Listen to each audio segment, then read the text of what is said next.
ჩემთან ერთად არის არაჩვეულებრივი წამყვანი და ჩემი პარტნიორი ნინო ვარდოსანიძე, რომელიც დღეს უძღვება საინფორმაციო საინფორმაციო ლოკაციას და მას ყავს ძალიან საინტერესო სტუმარი, რომელიც ჩემთვის ბევრი მიზეზით არის საინტერესო, მისი საწარმო არის ჩემთვის ძალიან საინტერესო და მე ზოგადად ძალიან მხარდამჭერი ვარ ამ საწარმოსი. რაზე ვისაუბრებთ ამ ბლოგში და არ მხოლოდ და რამდენად იყო მაგალითად ეფექტური კახეთის რეგიონში სეტყვის საწინააღმდეგო სისტემა ამ სეზონის მიწურულს, აი ამას ყველაფერს რა ხდება დელტას ირგვლივ ნინო ვარდოსანიძესთან შოთა კვარაცხელია შეაჯამებს, დელტას გენერალური დირექტორის მოვალეობის შემსრულებელი. მე მივესალმები კიდევ ერთხელ ნინოს და მივესალმები ბატონ შოთას და მადლობას ვუხდი მას სტუდიაში მოგზაურობისთვის. დილამშვიდობის გიორგი, კიდევ ერთხელ რა თქმა უნდა საქმიანი დილა არასდროს ტოვებს უყურადღებოთ ამ საინტერესო ორგანიზაციას და რა თქმა უნდა დღესაც ვისაუბრებთ ამის შესახებ. სეტყვის საწინააღმდეგო სისტემა არის ერთ-ერთი თემა, რაზეც დღეს ჩვენ გავამახვილებთ ყურადღებას, მანამდე კი მინდა გამოვხატო ჩემი სიმპათია და მოწონება დელტას პროდუქციის მიმართ. ლამაზიც კი შემიძლია ვუწოდო ზოგიერთ მათგანს დიზაინზე ჩვენ ცალკე აუცილებლად ვისაუბრებთ, მანამდე კი მოკლედ გეტყვით, რომ ეს ნახევრად გასაიდუმლოებული ორგანიზაცია სამხედრო და სამოქალაქო დანიშნულების პროდუქციას აწარმოებს. ახორციელებს ჰუმანიტარულ განაღმვას, პროდუქცია გააქვს ექსპორტზე და ზრუნავს, რა თქმა უნდა, ჩვენს მოსავალზე სეტყვის საწინააღმდეგო ტექნიკის საშუალებით. ამჯერად რაზე მუშაობს ორგანიზაცია, როგორია სამომავლო გეგმები და ექსპორტის შედეგები, ამაზე უკვე ჩვენი სტუმარი დელტას გენერალური დირექტორის მოვალეობის შემსრულებელი შოთა კვარაცხელია ისაუბრებს. მოგესალმებით ბატონ შოთა. დიდი მადლობა მოგზაურობისთვის. პირველ რიგში რა თქმა უნდა სეზონი არის, რთველი მიმდინარეობს და ეს არის ერთ-ერთი აქტუალური თემა, რაზეც უნდა გავამახვილოთ ყურადღება.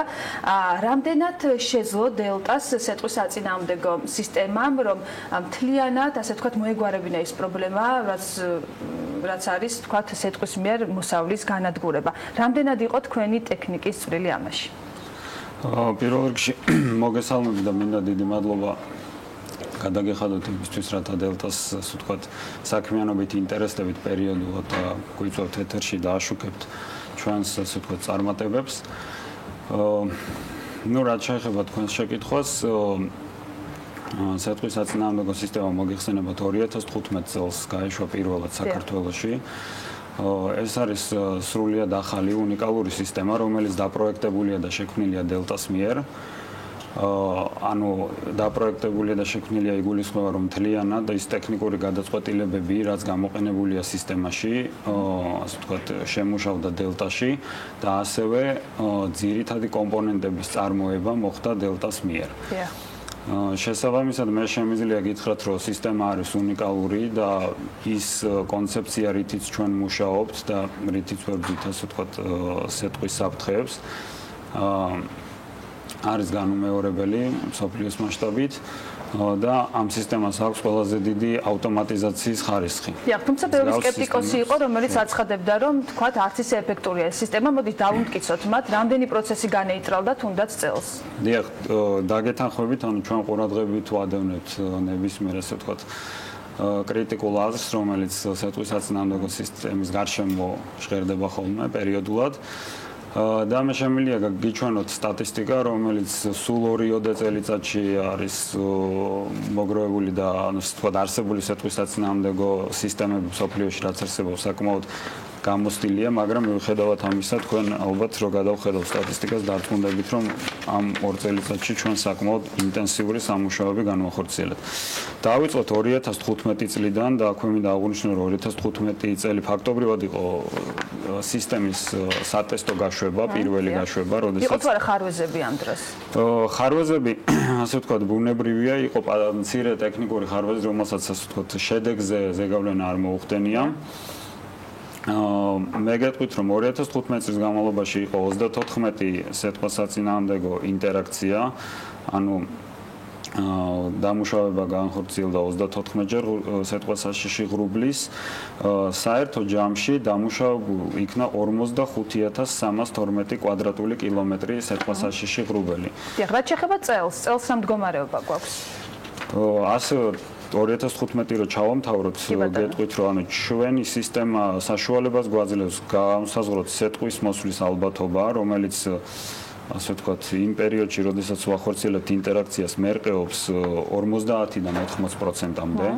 ანუ ჩვენ საკმაოდ დიდი ალბათობით შეგვიძლია უწინასწარმეტყველოთ იქნება თუ არა სეტყვა და ინტერაქციას. და ამის შედეგად უკვე ეფექტური იქნება რეალურად ამ ტექნიკის მუშაობა. ინტერაქციას ვახდენთ მხოლოდ მაშინ, როდესაც ჩარევას ვახდენთ მხოლოდ მაშინ, როდესაც არის მაღალი ალბათობა სეტყვის მოსვლის და ეს, ასე ვთქვათ, სისტემის ეფექტურობას და ხარჯების კუთხით საკმაოდ ზრდის. დიახ, იმის გამო რომ მე მინდა რომ ყველაფერი მოვასწროთ, ყველა საკითხზე საუბარი, მოდით 2016 წელის ვქოთ და შემდეგ უკვე გადავიდეთ თავად ტექნიკის ხარისხზე და რა თქმა უნდა ექსპორტზე ვისაუბრებთ. აუცილებლად 2016 წელს იყო 34 ჩარევა.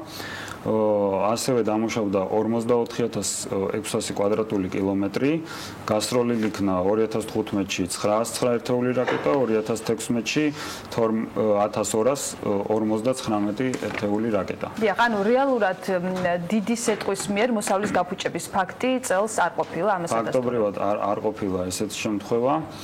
და ასე ვთქვათ, სისტემის ეფექტურობა 2015 წლის განმავლობაში იყო 94%, 2016 წლის ბოლომდე ველოდებით რომ სავარაუდოდ 98-99%-იანი ეფექტურობა იქნება, რასაც ასევე გეტყვით რომ სოფლიოში ჯერჯერობით ანალოგი არ აქვს. გასაგებია, ძალიან კარგი. მე მაყურებელს მინდა შევახსენო, რომ პრინციპში უნიკალურ პროდუქციას აწარმოებს დელტა. ორგანიზაცია წარმოდგენილია 25 ქვეყანაში, ხომ? თუ არ ვთქვი, გაქვთ თქვენი კონტაქტები და რეალურად მუშაობთ, რომ სოფლიო ბაზრების გარკვეულწილად ათვისება მოხდეს. ამ ეტაპზე საუდის არაბეთი არის საექსპორტო ქვეყანა, სადაც უკვე გადის დელტას ტექნიკა და კიდევ მუშაობთ, როგორც ვიცი, ეგვიპტესთან, ემირატებთან, ამერიკის შეერთებულ შტატებთან. რა ეტაპზე არის მოლაპარაკებები და როგორ ფიქრობთ კონკურენციის გაწევა რამდენად მარტივი იქნება, ვთქვათ, იმ ტექნიკასთან შედარებით, რაც არის წარმოდგენილი, ვთქვათ, სხვა ქვეყნების მხრიდან. გეტყვით, მიმდინარე სტატუსი, ანუ საუდის არაბეთთან არის ყველაზე აქტიურ ფაზაში შესული ხელშეკრულება, მოხდა მიწოდება ტექნიკის რამოდენიმე ეტაპად, ასე ვთქვათ, შემდგომი ეტაპებიც არის მოლოდინი რეჟიმში. რა სახის ტექნიკა არის მიწოდებული? ძირითადად საუბარია დიდგორი მედევაკზე, ეს არის დაჯავშნული სამედიცინო საევაკუაციო ჯავშანმანქანა, რომელმაც თავის დროზე ასე ვთქვათ გაიმარჯვა საუდის არაბეთის ტენდერში არის საკმაოდ ასე ვთქვათ ამ შემთხვევაში უკვე დღეს შეგვიძლია ვთქვათ რომ ბრძოლაში გამოცდილია ეს მანქანა იმიტომ რომ საუდის არაბეთი მას იყენებს ჰუსიტების ასე ვთქვათ წინააღმდეგ ოპერაციებში და YouTube-ზე და სხვა მედია ინტერნეტ საშუალებებშიც იყო ვიდეოები მანქანის შესახებ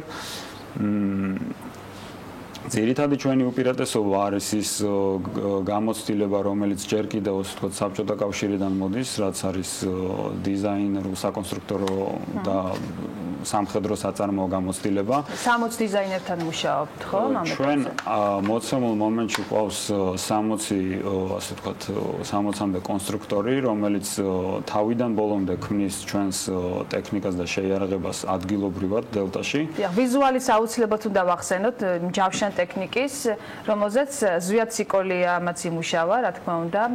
ძალიან საინტერესო ვიზუალი აქვს ამ ტექნიკას. არ ვიცი კადრში ამ წუთებში ჩანს თუ არა, მაგრამ ეს მე გულისხმობ ზვიად სიკოლიას დიზაინით გაკეთებულ. დიახ, ანუ ზვიად სიკოლიასთან ჩვენ აქტიურად თანამშრომლობთ.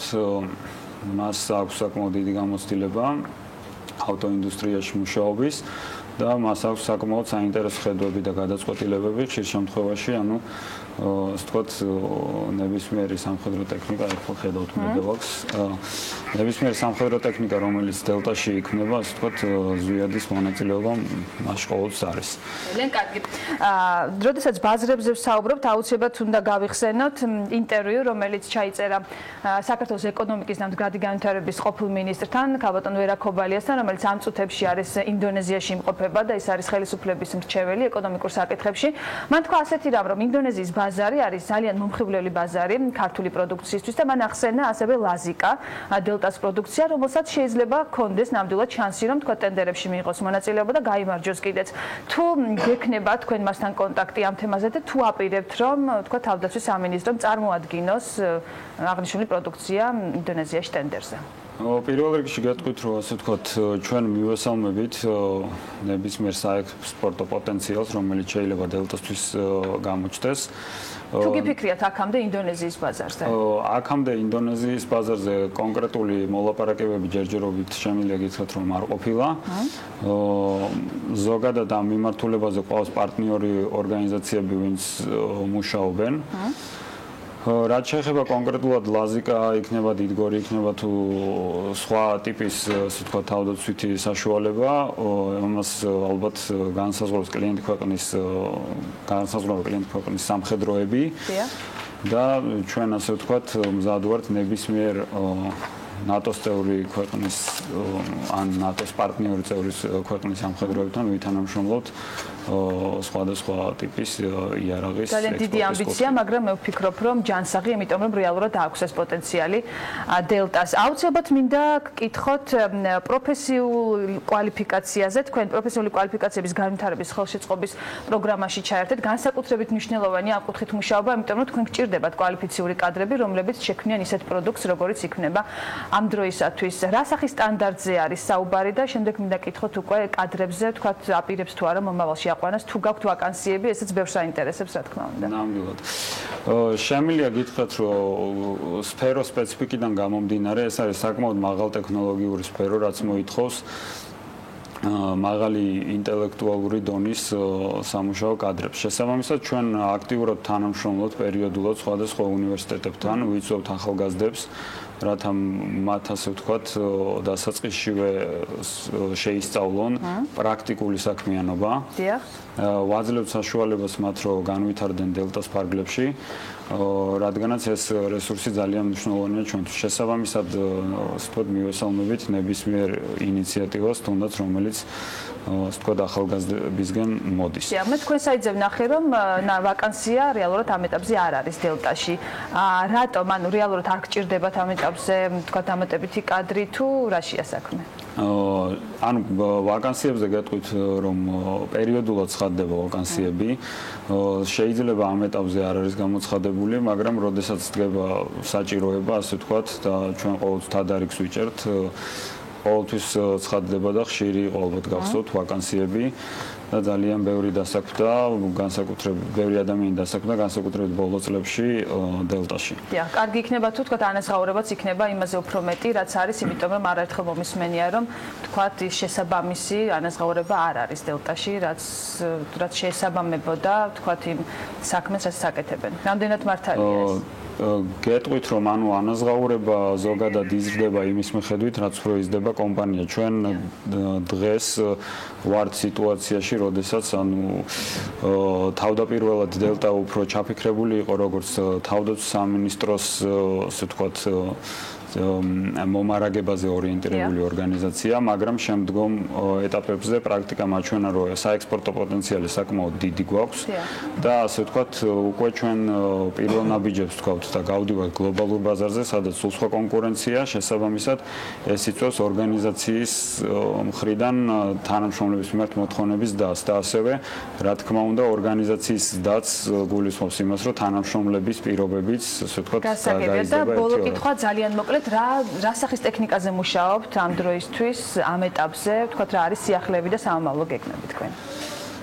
მოგეხსენებათ, ძირითადად ასე ვთქვათ, ჩვენი საქმიანობა არის გასაიდუმლოებული და სამწუხაროდ ბევრი დაინტერესებული ენთუზიასტისთვის მე არ შემიძლია დეტალებზე ვისაუბრო, მაგრამ შეგიძლიათ ამ ეტაპზე? ამ ეტაპზე შემიძლია ვთქვა, რომ ჩვენ მუშაობთ სხვადასხვა მიმართულებით, მათ შორის არის საარტილერიო და საარტილერიო სისტემები, რომლებიც საკმაოდ უნიკალურია. ასევე ჩვენ მუშაობთ ახალი ტიპის ჯავშანმანქანების შექმნაზე და ვეცდებით, რომ ასე ვთქვათ, შეთავაზებული პროდუქციის სპექტრი გავზარდოთ. ასევე ჩვენ მუშაობთ არსებული სისტემების დახვეწაზე, ანუ ის ასე ვთქვათ უკავშირი რაც მოდის საბრძოლო მოქმედებებიდან, საუდის არაბეთიდან, გვაძლევს იმის საშუალებას, რომ უფრო სრულყოფილი გახდეს ჩვენი სამხედრო ტექნიკა. ძალიან დიდი მადლობა ბატონშეთა, ძალიან დიდი მადლობა. წარმატებებს გისურვებთ, განვითარებას და გაზრდას. მე ვფიქრობ, რომ ერთ-ერთი მსხვილი ექსპორტიორიც კი შეიძლება გახდეს დელტა, რა ვიცი, ყოველ შემთხვევაში ამის იმედი მაქვს. მაყურებელს შევახსენებ, რომ ჩემი სტუმარი იყო დელტას გენერალური დირექტორის მოვალეობის შემსრულებელი შოთა კვარაცხელია და რა თქმა უნდა მას კიდევ ველოდებით ჩვენთან საქმიან დილაში. მადლობა ნინო ვარდოსანიძეს და შოთა კვარაცხელიას.